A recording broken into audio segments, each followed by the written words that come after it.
अपने सपनों को कभी नहीं छोड़ें, never give up on your dreams.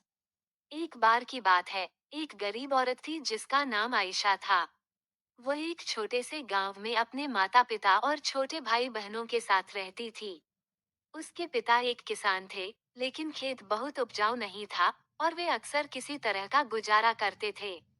Ayesha एक बुद्धिमान और जिज्ञासु लड़की थी। वह अपने आसपास की दुनिया के बारे में जानना पसंद करती थी।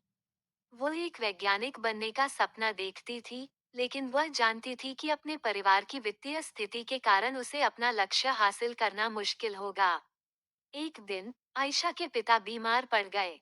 वह काम करने में असमर्थ थे और परिवार की आय और भी कम हो गई। आयशा को अपने परिवार की मदद करने के लिए स्कूल छोड़ना पड़ा।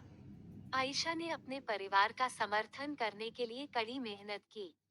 उसने घरों की सफाई और खेतों में काम करने जैसे अजीब अजीब काम किए। उसने स्थानीय बाजार में सब्जियां बेचना भी शुरू किया।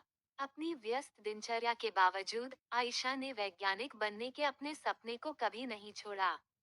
वह देर रात तक पढ़ाई करती थी और स्थानीय पुस्तकालय से किताबें उधार लेती थी।